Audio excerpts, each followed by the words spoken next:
One of the things that we're about with this space is not just speaking from the lectern, but having a dialogue, stimulating conversations, and so that's really the idea behind tonight's event. As you know, there are folks here wearing name tags, all of whom have some personal work that they do that's related to refugees or migrants in one way or the other. And hopefully you've had a chance to introduce yourself and chat with some of them tonight. We're going to continue that exact same conversation after this talk. So just think of this as not the main event, but just one aspect of an event that as you hear things you want to find out more about, we're not going to be able to cover everything in every aspect of this area tonight. So you're going to make the program, and if there's somebody who has an interesting, is working in an aspect of this you're interested in, find them afterwards, keep that conversation going, and talk amongst yourselves as well. The last thing I'll mention is just a quick shout out to Edward Bertinsky, who is an artist and filmmaker who's spoken for us before. He is sponsoring our live streaming capabilities, so we're able to do that thanks to his support in 2016. And you can find at Anthropocene on Twitter is his Anthropocene film, which is coming out next year. So this image is the image of the year for the World Press Photo Image of the Year, and it is taken by an Australian photographer named Warren Richardson on the border between Horgos in Serbia and Roske in Hungary. Part of a series called The Refugee Crisis Hungary. It's a man who's handing his baby through barbed wire, lit only by moonlight, and it highlights the fact that clearly this topic we're going to talk about tonight has captured us. It is raw, and it is happening in real time. And here at the Long Now Foundation, with all of our series, we really pride ourselves on taking a long-term view. And short-term thinking is needed too, and short-term action is needed as well. But one of the things tonight, as we're feeling a lot of emotions and a lot of involvement in refugee issues and migrant issues, is that we keep a long-term perspective. And so that's one aspect we're going to be talking tonight, is how we look at this situation over time, and that we need to plan for it as we continue forward, so that we can deal with it better tomorrow, because these are issues that are not going away. What we see here is a graph showing the refugees that are in protracted displacement, so more than 5 years. So when someone crosses the border, a large percentage, when people cross the border, a large percentage of them are not returning. They are staying in this other state, which we're going to talk about a lot more, for a long amount of time. And so that's the orange that you see that persists. So today's refugee situation has a lot of yesterday's refugee situation for decades. And we see refugee camps that are sticking around for decades, and we'll talk about some of those. When we look back in time, this is to ancient Athens, classical Athens. There was a huge value in Athenian culture to take care of those in need who came, to take care of refugees. This was not a new problem, a new situation. And at the same time that it was exalted as a value and something they took pride in, it was also something that still divided society. So we find plays by Sophocles that talk about accepting people from that are coming in as refugees, and that it causes debates and it causes strife. The idea of it as well as the fact of it. And we're seeing that in our society today. So in some ways, just to say, so many of these things are not new. Here's a piece of a fundamental idea from Long Now's history that Danny Hillis, our founder, said, a lot of times when we look at a situation, we look at a problem and try and solve that in 2 years, it seems impossible. But if we reframe that around decades, around centuries, we say oh, there's a way we could approach this. We could start doing things and building towards it. So that's just one of the frames we want to think about tonight, that kind of idea that we're not just limited to the tools that can have an impact right now, but we start conversations that can lead to larger goals and larger achievements over time. This is a graph that points out something really important, or a map that points out something really important. So this is about internal displacement. So someone who's displaced within a country is not a refugee by the technical political definition. We'll talk more about that. So one of the things to understand is that when people draw a circle around refugees and are thinking about solving that problem, it's not really the right problem. It's not the whole problem. There's displacement that's going on, and if you're only looking at the set of people that are that technical classification of refugees, we're leaving a lot of people out who are in just as challenging situations. At Long Now, one of the tenets, in addition to the Long Now, is the big here. And the idea is to live in a longer now and also a bigger here. And the world is our here. And it's a challenge like migration and refugees reminds us that we're one big here. And these are some numbers that point to the fact that that a more shared approach can help us balance the challenges and make some of those most stress zones diminish in those challenges. So I just wanted to put up a few of these things to get us started. Now I'm going to take a back seat and bring on some folks who are working with this situation every day and the global challenges of migrant and refugee populations. Please welcome Hugh, if you want to come up. Say, this is Hugh. Hugh Bosley.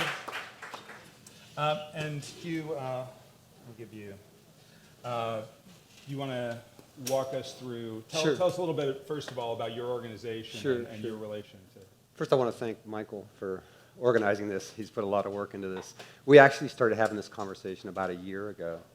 So we were both kind of hoping that it would partially go away, but that hasn't happened in a year. It actually seems to have gotten worse, and we hear more and more about it every day in the news with sieges, and the narrative doesn't really seem to be changing. So it's timely in the sense that that we're all coming together. Just a kind of quick show of hands, who has direct experience with refugees or in terms of displaced people? So a fair number of people, okay. So each one of you brings a unique and special perspective to the issue. So part of this is a discussion, and after the sort of the formal presentation is over, we invite you all to get together and see if we can maybe share some ideas, rapid prototype some solutions, and keep the conversation going. So I am founder and executive director of Reboot Camp, and what we do is we train Syrian refugees to code. We've got some great partners, and we've sort of identified our strategies to sort of identify gaps in the market and then sort of train the refugees to sort of fill those gaps. So it's a way that they can kind of get some of their self-respect back, kind of continue on with their life. 5 years going into the Syrian conflict now, and that's sort of where my wheelhouse is. The opportunities are starting to thin out. Hope is starting to diminish. For 1 or 2 years, it was like people were kind of expecting that the situation would stabilize, they could return, but that hasn't been the case. So going on 5 years now, in many of the refugee areas, in the camps in Jordan, in the informal camps in Lebanon, Turkey, you have no tertiary education. So, and with, and Peter can speak to this a little bit, only half the kids that can be in school are in school. So education is a real concern, and it's sort of the area that we've been focusing on. The numbers, almost 60 million now IDPs, those are internally displaced people. As Mike was talking about earlier on, these are people that haven't left the borders, but they've been forced out of their cities. Or they, and the reasons are, as we'll see, are varied, but, and they actually, IDPs account for actually most of the displaced people. The total number of refugees pushing 20 million now. And these are a big portion of this is because of Syria, 4.5 million. The main reasons are war, of course, conflict, and climate. In many cases, farmers have been, working a piece of land for years, generations and generations, but because of droughts and stuff like that, they've had to relocate. This is one of the reasons that's sort of posited why the Syrian conflict started. It's because you had a lot of farmers that were moving into the cities, just causing stress. And so during the Arab Spring, there was a sort of an overreaction to the protest, a lot of which were being led by these farmers who were not happy. Number of people fleeing each day. This is the population of Menlo Park. Those are the number of people that are on the move every day. Most of them are young. A lot of women and children. Also a lot of older people. So, average stay in a refugee camp, or average status as a refugee now is pushing 19 years. So that's Is that what it's been at stably, or is that increasing? Or? It's increased. It was in 2012. It was 17 years. So in 4 years, we've added another 2 years. There's a lot of reasons why people don't return to their country of origin. Sometimes they can't go back. Sometimes there's nothing to go back to. Sometimes it may be a case of your neighbor, murdered your cousin. So there's just like very, very bad blood, and there's no reason to go back. So this is right now we're almost at 20 million, and by 2020 they're projecting 50 million refugees.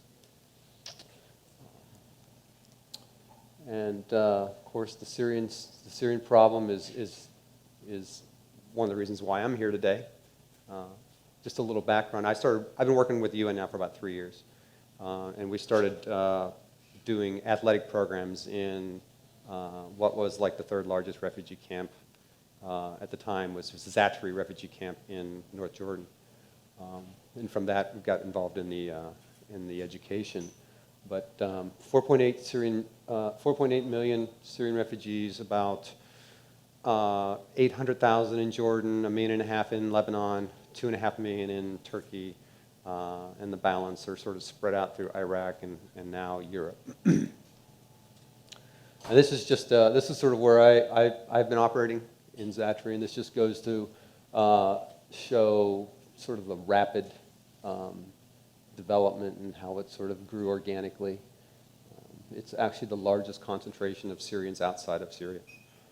Remains at about 80,000, 82,000. They just had their 5,000th birth in the camp. The 5,000th baby was born, I think, yesterday. And they have like 3 to 4 births a day.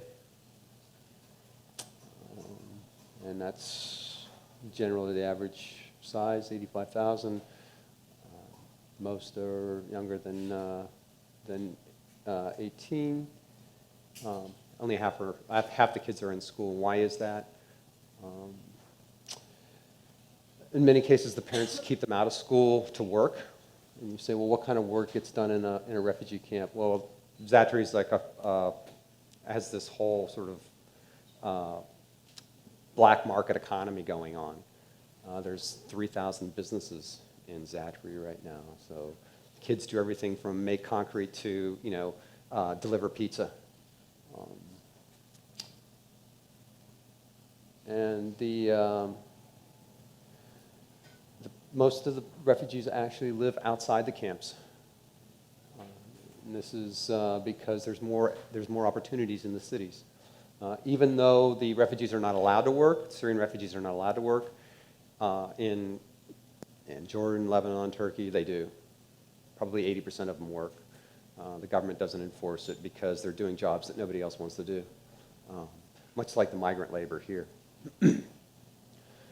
So there have been a lot of different solutions. This is one UNHCR Innovation is promoting how to sort of stay in touch with each other using social media. There's been a lot of different responses from a lot of different folks. We have this Skype in the classroom in Kenya, or another UNHCR innovation project where sort of pop-up schools. Medical folks have gotten involved in terms of containers. The tech industry has taken a sort of they've got a big initiative to develop different types of tech solutions, from 3D printing of prosthetic limbs to haptic sensors for people that have lost their vision, to early warning barrel bomb applications that they can have on their smartphones. So lots going on there. This is our organization, RBK, and what we're doing is we're identifying gaps in the market, and a huge one is, of course, is the tech industry. Entry-level developers and engineers are in great demand in the region, and what we're doing with the help of a code boot camp here in San Francisco, Reactor, is they're one of our main partners, is we're teaching refugees to code, and then we have hiring partnerships in the region where these companies have promised to hire our graduates. So.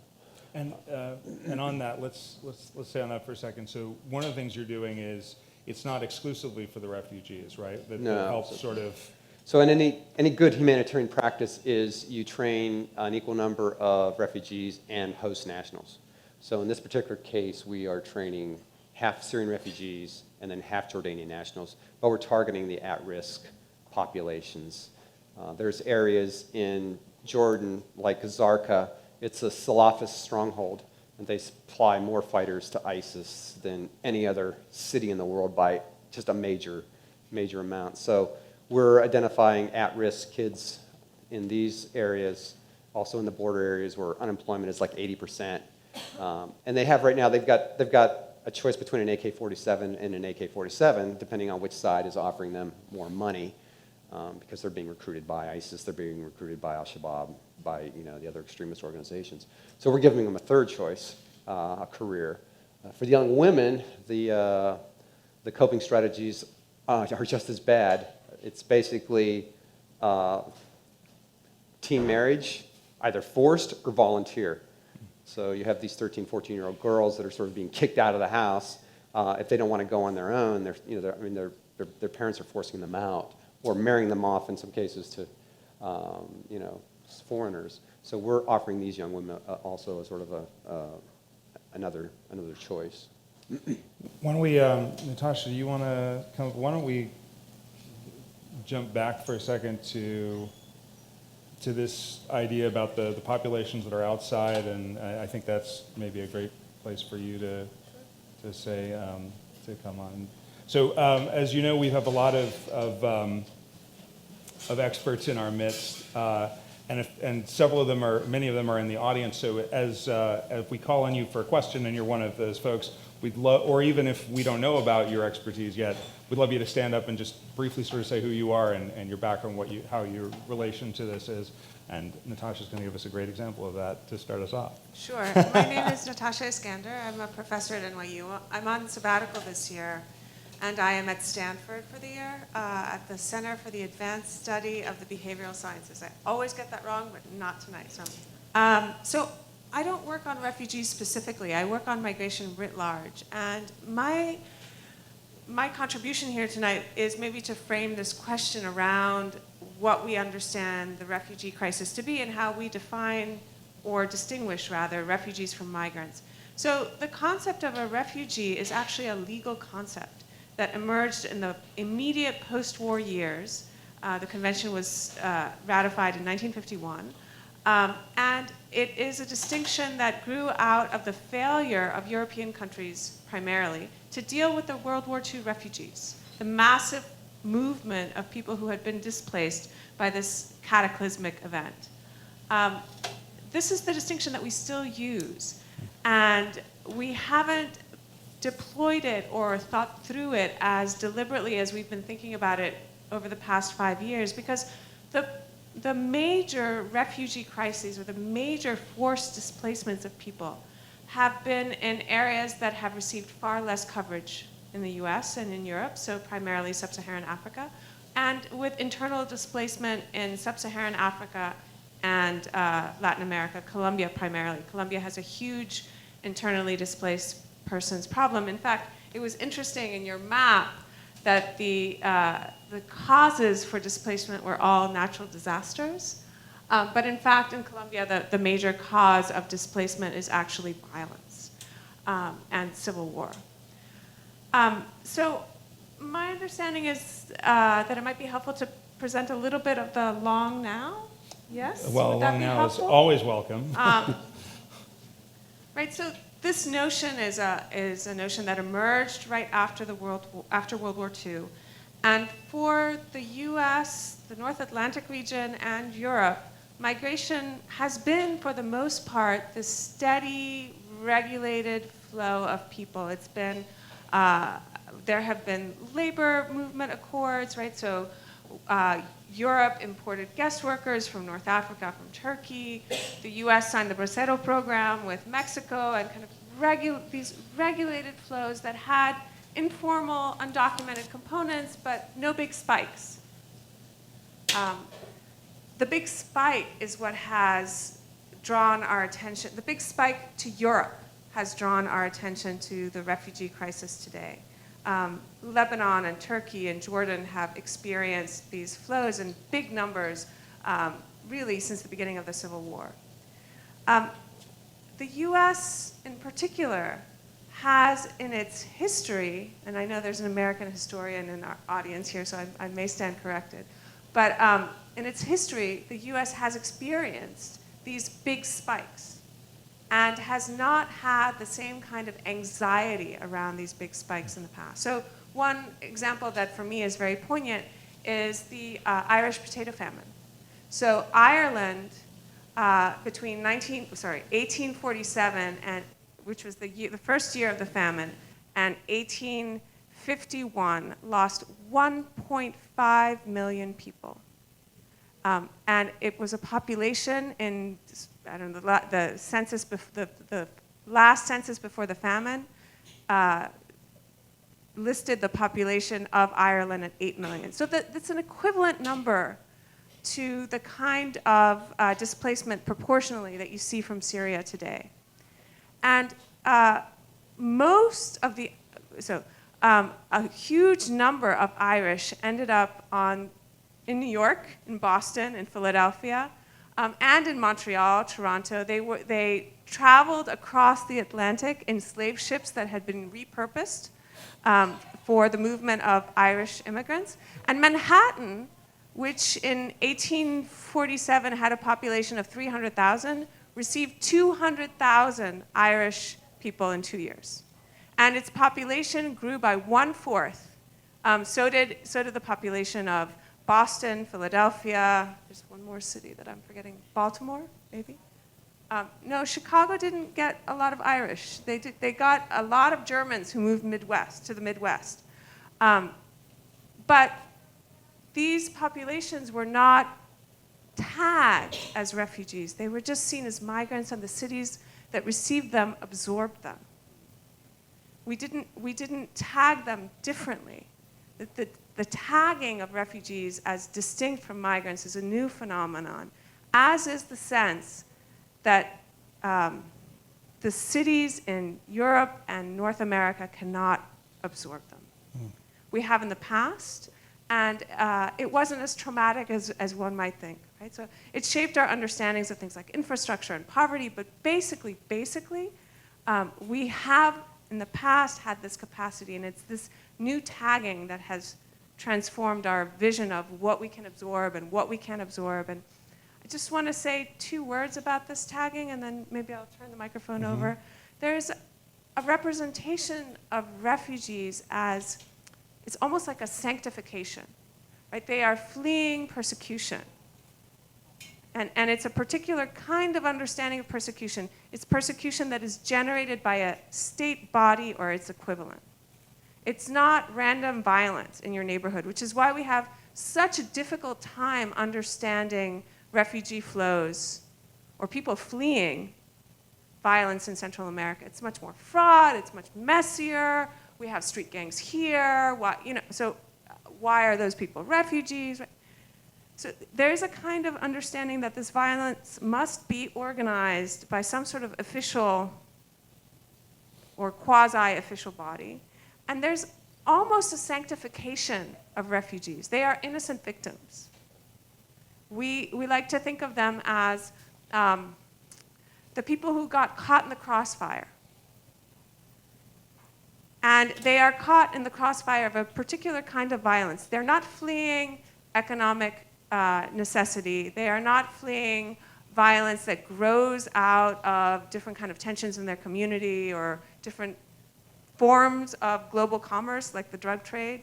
They are fleeing a particular kind of violence. And so since they are fleeing this kind of violence, we need to provide many, many services for them, and those services are costly, and we can't absorb them, and so on and so forth. And you're talking about the institutional system only recognizes those. So when you say, yes, we have feelings about other types of migrants, but as far as the ones who can get asylum, can get that recognition and that assistance. But that asylum that's a great question, because that asylum is actually an interpretive and very fraught process that depends on the people adjudicating those cases.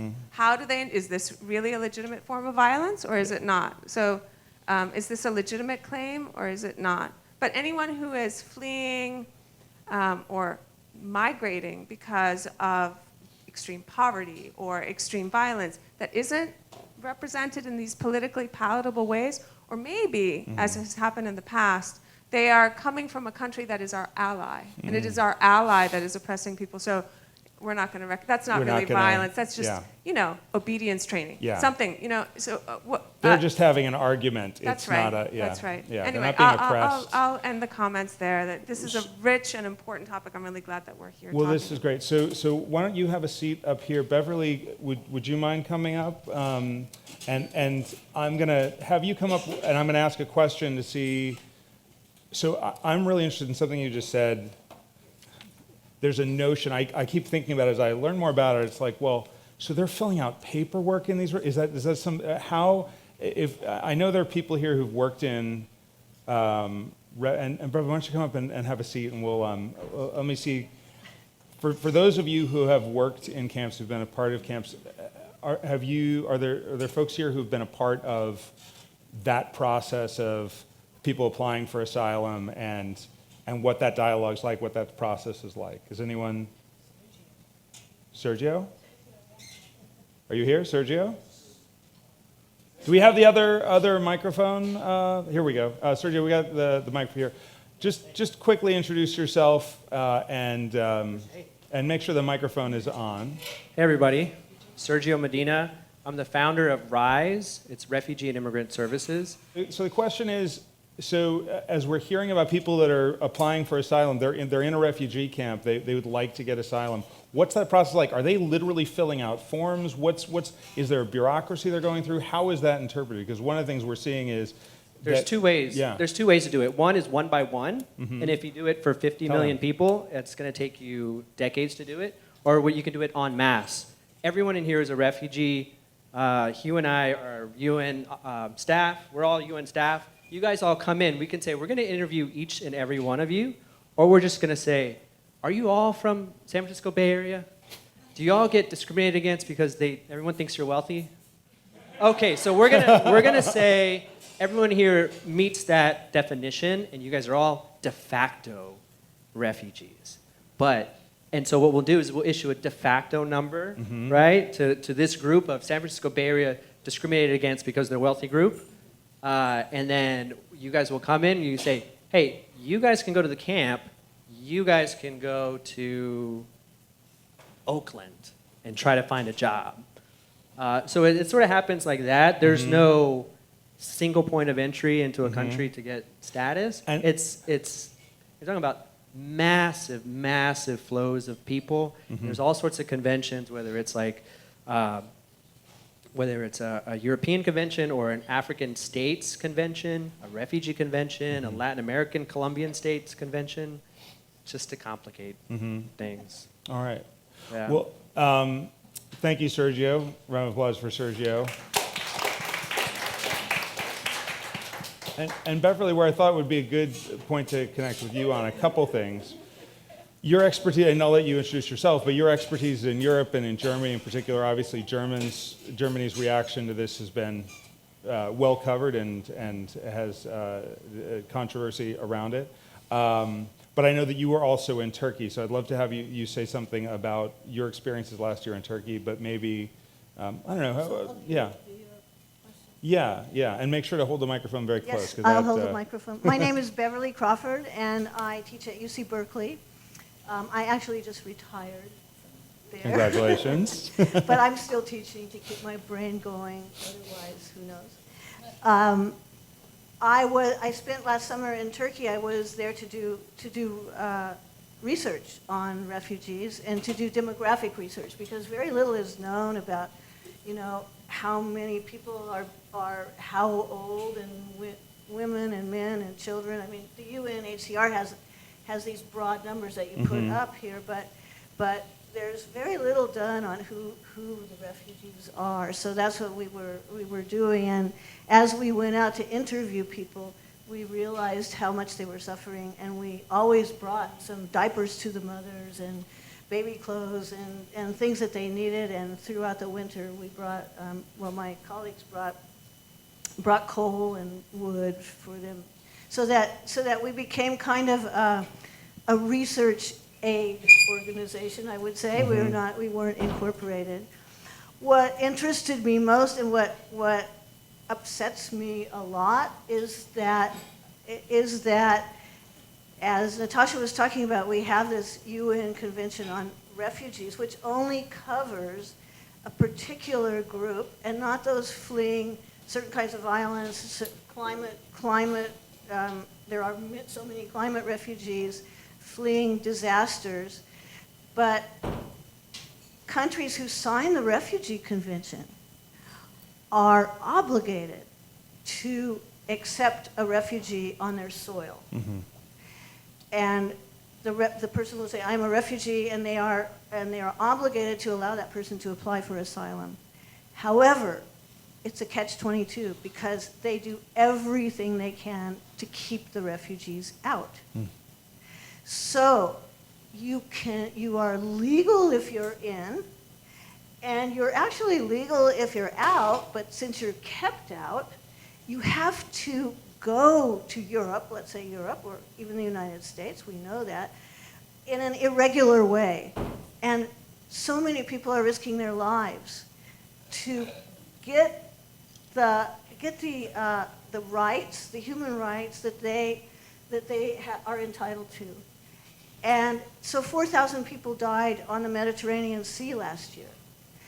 And the European Union I asked them, well, why don't refugees fly? They should, they could fly. They pay smugglers $1,000 to $2,000 a head. You could fly from Istanbul to Berlin for $300. They don't fly because you have to have documents to fly. You have to have a visa to fly. If you're a refugee, you're sometimes there without documents. And certainly you don't have a visa, because refugees don't get visas. So the trick is to get in, and then you're legal. And so people have to take these very dangerous journeys. First they escape danger and life-threatening circumstances in the countries they left. Then they had to maybe leave the camps, and the camps are very much underfunded. I don't know if anyone's going to talk about that, but they're 50 cents a day for food in the camps for each refugee. The camps staying there 19 years is not really, the prospects of the future are not good.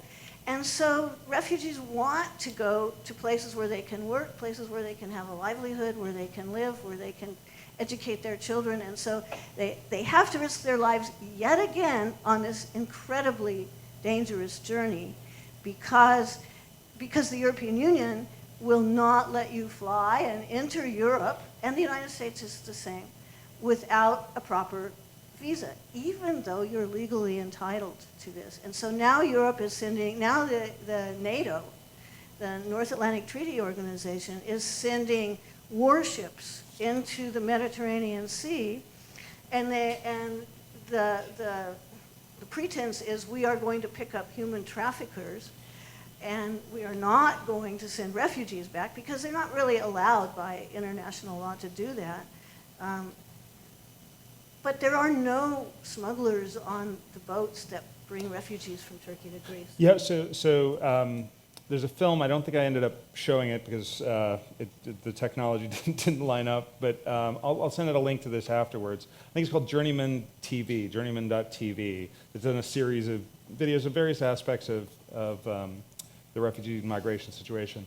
So they have a piece with a French company, I believe it was them, and they show one of these. So maybe you can help me sort of talk through this. But Seen that. have you seen that? I've seen that video where he actually paid his $1,000 to go on. Well, this might be maybe it's but it's probably similar. So what was interesting and alarming to find out was this business that these smugglers are running is they bring a boat that's in pretty crappy shape usually. They've arranged for, I'm not sure how much people are paying to make the transit, but as you said, it's much more than a plane ticket. And we'll talk about this organization, which you brought up in a second. And then they load everyone on the boat, and the smugglers dive off and swim to shore, and they go count their money. And they hand the controls to whoever happens to be closest to them, and one of the refugees then tries to take this boat to its destination. And then when they get there, very often, the EU rule is that the first country you're in, right? Is the first country you're in, you have to ask for amnesty there. But most of them don't want to be in the first country that they're in. So they're off on the next leg of this planes, trains, and death-defying odyssey to try and get to a more desirable country for them. So it's insane. So let's talk about Refugee Air, because you brought up this organization, I think, to me, right? Who are trying to do something about that. This is a great group, which are some former refugees who live in Sweden, actually from Iran. And they were as shocked as I am about this terrible catch-22 that refugees are in. So they said, why don't we charter a plane, go down, vet the refugees, and make sure that they are refugees, and that they will be granted asylum, or, pretty close to it, that they will be. And we'll just fly them over in a charter plane. And so they've already started. They said, we're going to do this before the first snow falls in Sweden. I'm not sure they managed that yet, but they definitely have started. And I didn't say that airlines have to pay a fine if they let a refugee on, even though that person's a refugee. They have to pay a fine to the European Union if they take a refugee that's undocumented. Well, these guys don't have to pay a fine if they're in a charter plane. So hopefully this will get off the ground, so to speak, and be a viable. It's a drop in the bucket. Yeah. And you had also brought up the Science for Refugees program. Do you want to just say a word about that? This is actually a program in the European Union that the European Union has that will take people who are scientists, who've been trained as scientists in their home country, and after they have already been granted refugee status, but actually to get them into the workforce as scientists. And so they have a whole process for this to happen, and so Europe wants highly trained people. They need highly trained people. Losing population like mad. Germany loses 200,000 people a year from the workforce just because they're not having babies. And one touch point with Long Now that we have with this particular issue is, if any of you have seen our talk by George Dyson, he talks about the amazing scientists, the incredible brains who came from Eastern Europe in the run-up to World War II, who were fleeing, who were refugees, and came to Princeton, and for a small amount of money, we were able to not only get the benefits of their great minds, but save their lives in a very real sense. And that's an incredible brain trust that we've had. So clearly there are all kinds of people that are caught up in this kind of forced migration. We should talk maybe a little bit more about the camps and life in the camps. I think you were saying that. But let's actually, why don't we, let's get some questions from the audience, right here in the corner of the bar. What's the process Germany uses to take so many more refugees than other countries? And is that process something that can be adopted in other places? Great, and we'll actually use that microphone and pass around to people that are asking questions for the next one. But the question was, what is Germany's process that allows them to take a greater amount of refugees? What's that? It's not a process. It's a decision on the part of Angela Merkel, the chancellor, who said, she first said, we will take 800,000 refugees this year. In 2015, it was raised to 1 million now. But every country has its own, can make its own decisions. And so Germany has decided to do that, then tried to pressure other European countries to take their few thousand, and has caused a lot of dissension. And is there a dialogue within the EU around making that not as optional but more Very much so. compulsory? It's the EU has made it mandatory, but not in a good way, because they didn't have a consensus. They just took a majority vote, and the most powerful, the biggest countries got together and said, we get together, we can have a coalition, and we can push this through, so we can have a mandate for every state in the European Union to take refugees. And the East European countries did not want to do that at all. They said no, and Slovakia said, we're only taking Christians, we're not taking Muslims. And that's... and they went on in that way. And that's setting a really wonderful precedent, Germany is. But I'll have you know, for the last 20 years, the United States has been the leader in permanent refugee resettlement in the world. So much so that the US has resettled more refugees in our communities than the rest of the world combined, and that has been the case for the last 25, 30 years. The Sudanese, the Vietnamese, right here in San Francisco and Oakland, all over the United States, the US has led the charge. And there was a time where the US, in all our glory, we're shaming other countries to do the same at the level that we were doing.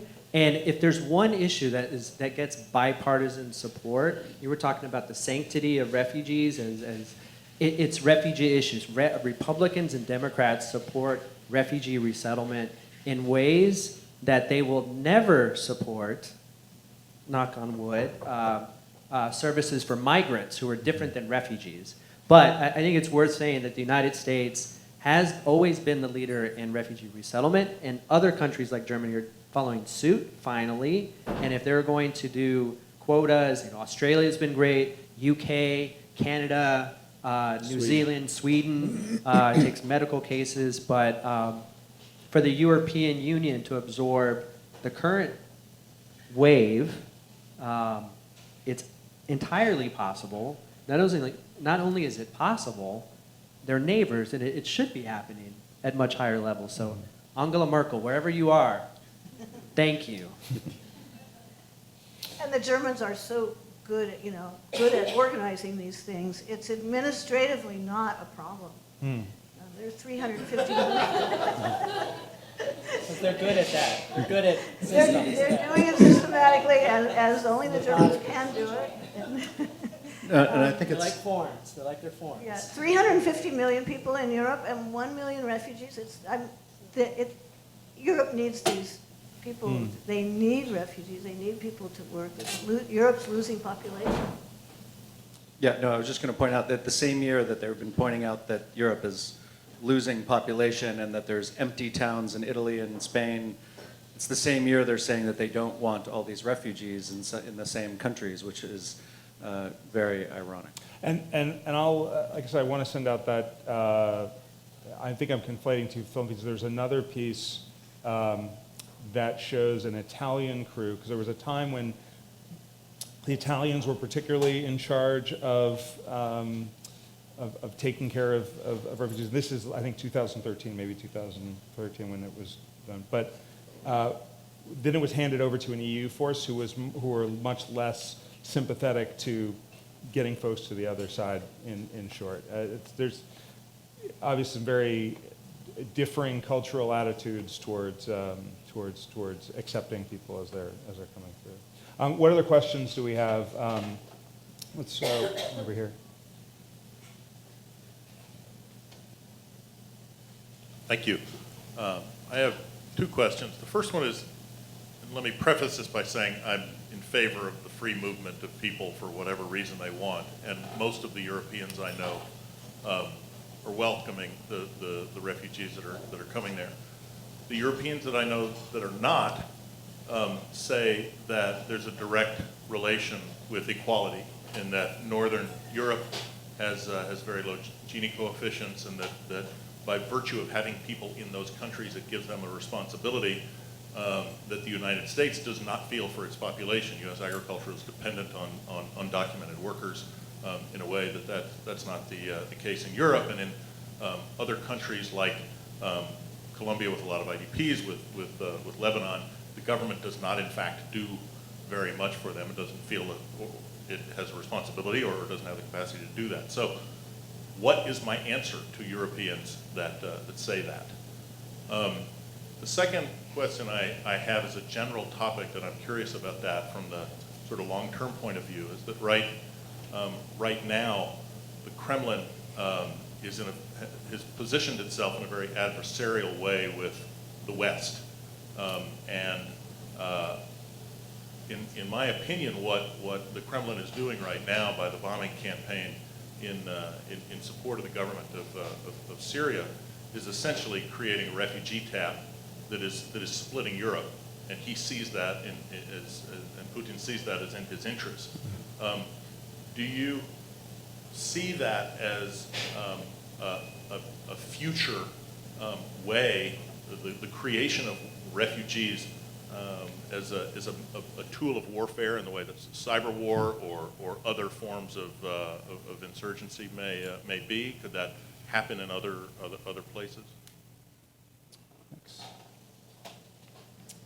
Anyone? Two easy questions. Yeah. Actually, Bev, you want to? Oh, yeah. Great. I can respond just very quickly to the last part of your last question because it's the only part I remember. No, I do remember the other parts. Scorched earth policy has been around for a long time, and politicians and dictators and leaders have used it very purposefully to create geopolitical conflict to their benefit and to their gain. So the fact that this is happening, if Putin and his whatever you call them are supporting the creation of more refugees, that's not a new political tactic. It's like call your bullshit. We know what you're doing. It's creating more divisiveness, and so it's a really common, unfortunately, a very common tactic in civil war and in armed conflict. And who loses in most of that? It's the civilians. It's not the troops. They might. I don't want to minimize that, but for the majority, it's the civilians that lose out in those underhanded tactics. So I'll take your first question. I don't know if I have the right answer to your European friends, but I have possibly one answer.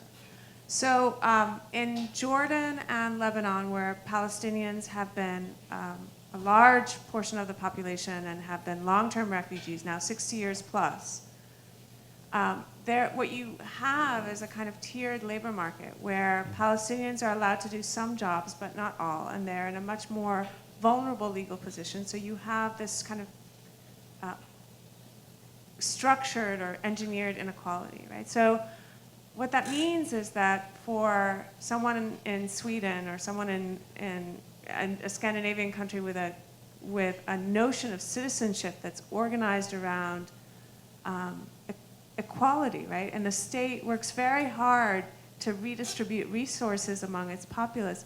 If it accepts a refugee, which it's bound to do, and then denies that refugee full access to the privileges of being in that polity, you create an inequality that hurts everybody, right? And so the U.S. as well, I mean, your European friends might say it's easier for the U.S. to absorb people. And by the way, I'm not sure that we absorb more people per capita, right? I think we do okay. We've done not so great lately, and we have a great record on deportation. Deportation, we're outstanding. Right, but the fact that we don't provide the same services is because we tolerate a level of structural inequality in our country that is disturbing to most outside observers in Europe and to many, many of us in this country. So I think it's about the kind of society you want to live in. So, and let's, Peter, I'm going to bring up somebody else with a name tag. Are you ready to come? I started off thinking, well, we can only have 3 people on the stage, and I'm like, this is about refugees. Let's get crowded on our stage. So, Peter, you want to come up right here, grab the mic, and you've done work in Africa. Oh no, come over here. Here, I'll. So we've been talking a lot about Europe, but I know you've worked in the field and in various ways in Africa. So tell us, do these things tend to follow the same, or are there different dynamics we haven't talked about yet? I'm learning a lot by listening tonight. Great. And for everyone, if you've got one of these handheld mics, make sure to hold it very close. You can't hold it too close. Sorry, why don't you first introduce yourself and what you do today, what your role is? Sure. So my name is Peter Transberg, and I work for an acronym. INEE is the acronym. It stands for the Interagency Network for Education and Emergencies. Our whole focus is on providing education in crisis contexts. So refugee situations are a piece of that. Internally displaced settings are also a piece of that. How do you get kids back to school after a disaster? How do you provide safe passage and safe places for them to go during a conflict? And so on and so forth. That's our whole mission, is to make sure that the right to education, which is standard for everyone, you hopefully all got to enjoy that right throughout your life, that right is not diminished or neglected or ignored in any situation, especially in conflict situations or in crisis situations. So that's our focus. We partner with UNHCR, with UNICEF, the big UN agencies who do humanitarian work, but also have an education component, and also the big NGOs, Save the Children and International Rescue Committee and Mercy Corps and others who also do humanitarian response, but also some sort of education. So they're our big partners. We have a couple hundred partners that work within the network. About 12,000 individual members who work around the world in a whole variety of contexts, every context you can imagine where crisis is happening and education is impacted. And that could be, in Latin America where gang violence is a problem. It can be in sub-Saharan Africa where militias are preventing children from getting to school or where a cyclone has hit. And certainly it has to do with refugee situations, and Syria being the big situation for the last few years that our partners have focused on. My personal experience is largely been in Africa and mainly with internally displaced people, not so much with refugees. I've never worked in a camp, have only visited, and have mainly worked with internally displaced IDPs. Mm-hmm. The problems are similar, and I don't want to repeat what they're saying here, and like I said, I'm learning a lot about the situation, even though this is certainly on our radar, a lot on our radar. But the fact is there are somewhere just under 3 million Syrian children who are out of school, children and youth. 2.8 is the sort of best estimate of children and youth who are out of school. They're not in school. They're not actively engaged or enrolled in school right now. And that's hugely worrying. Some of them that's been a few months, some of them that's been 4, almost 5 years now. And that has an impact on them right now, especially because they're not in school, they're not necessarily in a safe place, they're looking for things to do, their parents are sending them to go do certain things in many cases. And it's going to have an impact next year, and in 5 years, and in 25 years. That gap of so many children not pursuing an education right now will have ripple effects for. It's another lost generation kind yes. of scenario. Absolutely. Yeah. So the focus that we try to put on it is that there's action that needs to be taken now, immediately. In the case of any kind of crisis, we're always there with the food, the water, the shelter. We're always saying, okay, you guys do your thing on the first 3 days. 4th day, we're coming in. Education needs to be part of this emergency response from the beginning. Not the 4th week, not the 4th month, not next year. It needs to happen starting now, the first week of a response, once people have food, water, and shelter. But that education provides a normalcy to children and youth that is hugely impactful on them and on their entire families, allows parents to get back rebuilding their lives, whatever that might be. It ensures that they have some safe place to go. It's, however, not easy. It's not as easy as saying, okay, send your kid to the school because it's a safe place and we know where that is and everything's going to be just fine. In a case like a refugee situation in Syria, where children are in Turkey where they don't speak the language, or they're in Jordan or in Lebanon or all the way in Europe, it's not easy to just take them into your classroom, which might already be overfull.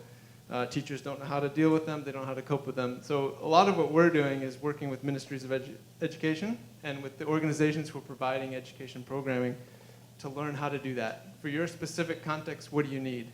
Do you need more training for the teachers? Do you need more space? Do you need to build new classrooms? Do you need to do double shifts? What are the strategies that you need to put in place in your community? And as you can imagine, it's a big job and varies depending on the context, depending on the country. So we're getting a little bit close on our time. I want to ask, is there anyone out there who's got a question that you haven't heard addressed at all? There's a topic we haven't even touched on because there's so much to cover here. You have something? Here you go. Just bring it up close. Go ahead and stand up then. Yes, maybe it's not entirely a question as much of a comment, but I'm hearing a lot of different problems. I'm hearing things about them being connected, and I'm wondering if someone's done a sort of systematic typology of all challenges that affect refugee and migration, worked according to domain, scale, and time, so that somebody can reason through, and people who want to contribute and help can figure out where to position themselves. But secondly, also to understand what are all of the missed opportunities we have for changing the foundational conditions under which these problems are solved. Mm-hmm. And I'll tag on to that. Is there best practices sharing? Is there? I mean, UNHCR is touching a lot of these things, but is there a way for learnings to bubble up and be shared in different scenarios? Does anyone have an answer to that, or the best answer to that? Everybody's looking Nobody at me. knows. Oh, you've got a mic. Oh, is it you? Okay. No. Well, I can say a couple things on that. All right. No one has the full mapping yet. Anyway, I think it's such a fluid situation that it is difficult to map a migrant population and what are all their needs. And people are moving; they're on the move. Hugh mentioned earlier that some organizations have, and UNHCR, of course, because the refugee agency is leading on a lot of this. But some organizations have tried innovative approaches. We do know that Syrian refugees generally, about 80% have smartphones. So we know that people have done some mapping of that, so we understand that they have at least a smartphone. They may not have backups for it or a computer at home or anything else, but they have a smartphone, and so they have access to apps. And so there has been a lot of efforts to create interesting, especially on the education side, interesting and useful and good learning apps for children who are on the move. The Norwegians have been behind that, putting some funding into that with USAID and others to try and develop the basic things like literacy apps for children who are just out of school. So there's some efforts. It's a little piecemeal, focused on a particular segment of a population in a particular area, in a particular language. But there are some efforts like that. Maybe I'll leave it at that. Each country has its sort of own response, regional response. Like in the case of Jordan, they get everybody together, the ministers of all the sort of the different agencies. They bring in UNHCR, they bring in UNICEF, UNDP, everybody, and at some point they are actually sitting in one room, trying to map out a sort of long-term response. And they're famous for generating very, very thick documents on the solution. But unfortunately, that doesn't really go beyond the borders because the issues are so border-driven. Lebanon has its own sort of issues that are different than Jordan, and Kenya might have its own sort of issues that are different than Somalia. So it's largely sort of localized, but there is at some point a discussion where everybody's in the room. May I? Oh, you haven't gone. You want to introduce yourself and, Yeah. say, and respond to the question? Please. Hi. So my name is Sara. I'm from Italy. So I would like to actually bring in a more personal perspective to all of this, because it's great to think about the foundation and the bigger problem, but in the end of the day, it's a lot of politics, so it's really escape our action. But I want to bring the perspective as a friend. I lived in Syria in 2009, and many of my friends also expatriate living in Syria. Now I have friends Syrian that became refugees. So what I did is I followed the refugees from Greece to Germany in October. I followed a family with 4 children. And it was really a very meaningful experience because it's like a friends going with friends. If someone during the Second World War, there were many people helping the Jewish people, the Jewish fleeing and. So I think many of us in Europe as volunteers, it's very important these individual actions where governments and states are failing. So we are trying to bridge the gap. It's either walking with them or doing anything to. And so just to be very short, what I understood through going through a trip from Greece to Germany by foot, just imagine you are very hungry, you're very tired, you're very cold. And there is no solution. Until you get to Germany, you don't know what's going to happen with you because the police might take you. And so now I'm Italian, so at any point I can show my passport and say I'm Italian, so please let me go, especially in Serbia and Croatia. It was very difficult. But for refugees, it's question of luck. So that's the first thing I want to say. So I think really connecting on this individual level, it would be very important because we are here talking, but when you actually go there and just walk with them, because with an American passport you can do it, nothing's going to happen to you, you can actually help them. You can speak to them and understand who they are and where they're from. So if anyone wants to take that trip, I can give you some names and let me know. And the other thing is in Italian, it is true that it's difficult for us to accept refugees, mostly because we are not an immigration country. We immigrated to the US mostly, but we never had refugees before, so it's a new thing. But it's not because we are particularly racist, it's more out of ignorance that you don't really know who they are. So I think hopefully it's going to change in the future, and I hope Europe will open up. But there are very many right-wing government right now, so it's a big challenge. But I agree with all of you that we can take them, and the young people, we are very open-minded, and we will try to, yes. So, Sergio, did you? Yeah, I had have something to say? one really quick response to the Please. gentleman who asked that question, and I wanted to say, what's your name? Thank you for asking that question, because that's the type of question that needs to be asked. It's an ambitious question. He's blushing now. He's smiling. But I think, Hugh, what you said is exactly right, that it is very country-specific. And I, like Peter, have a lot of experience in East Africa, but there are some overarching dynamics going on. One is human rights, right to emergency aid, right to education, right to food, right to water, right to protection, legal protection. And I can tell you right now, guess where there are 2 innovation centers. One is UNHCR Innovation Center, who you mentioned earlier. And there's a UNICEF Innovation Center.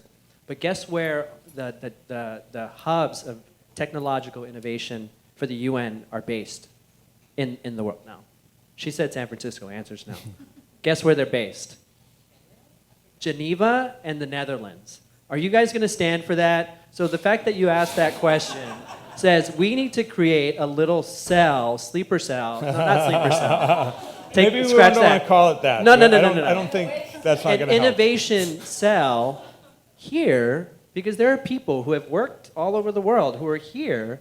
And what do we have? We have Silicon Valley. We have some really bright-minded, wonderful people. So my organization, just do a little plug, we're trying to do that mapping globally, and we're trying to come up with solutions, but we're a little bitty fish in a very big pond, and we need partners like UN, UNHCR, IRC, Save the Children, NYU, UC Berkeley, Stanford, you name it, and your organization as well to support.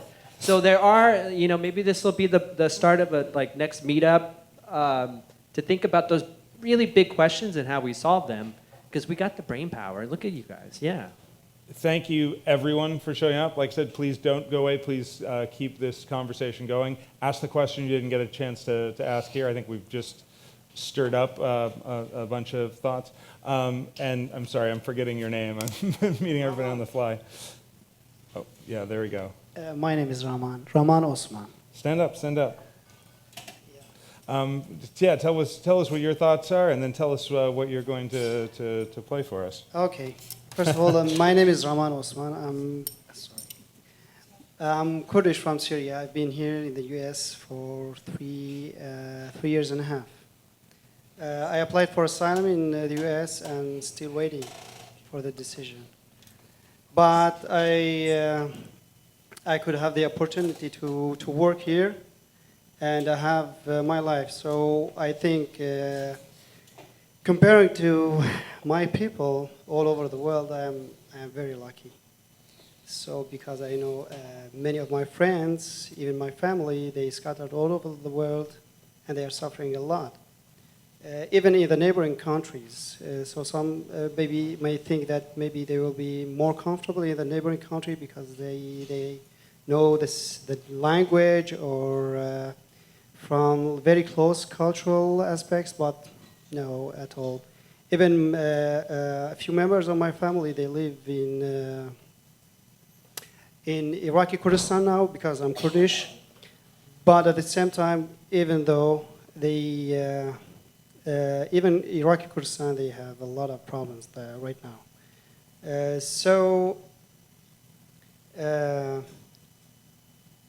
We used to have a lot of refugees in Syria.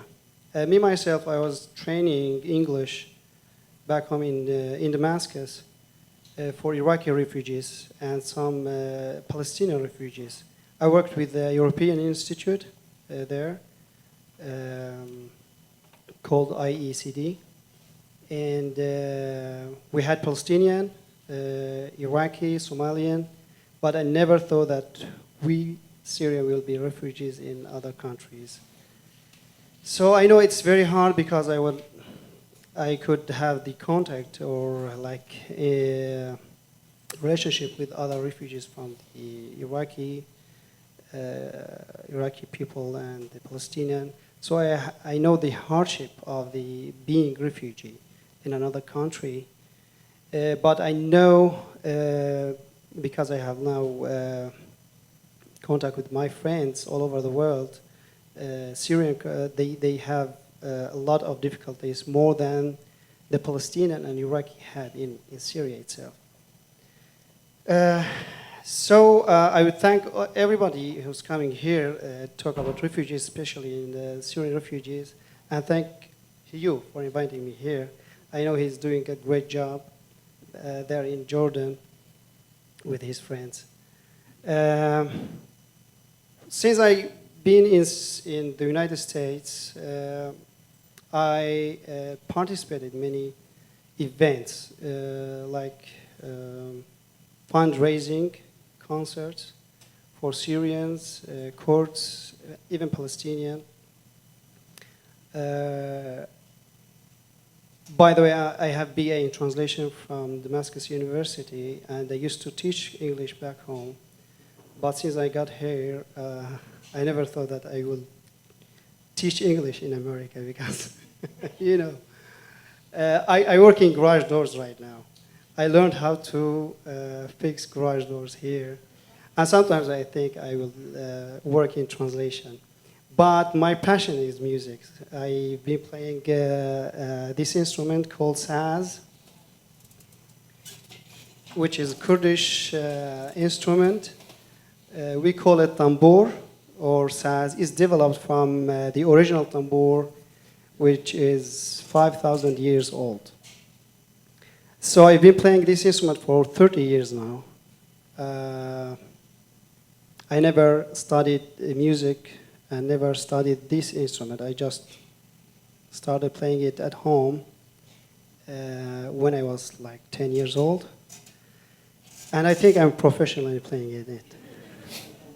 So I started composing since I was 15 years old. And I played in many venues in Damascus and even here, or in Syria and in the United States. I hope like someday I will just do music, nothing else. You know, it's very hard to make living from music here, and I think everywhere in the world, except if you are like a big celebrity. So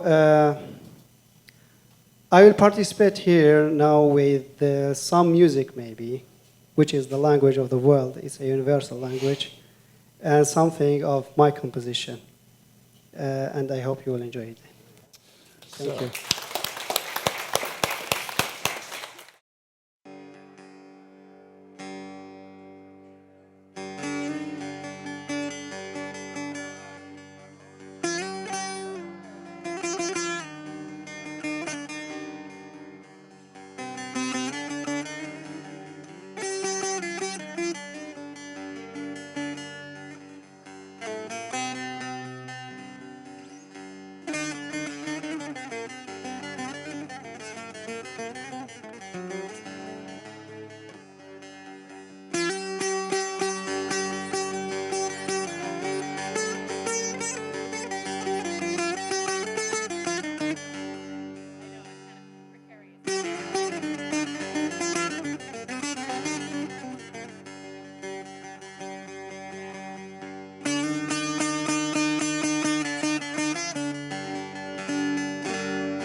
The next one is gonna be my composition. I just composed it.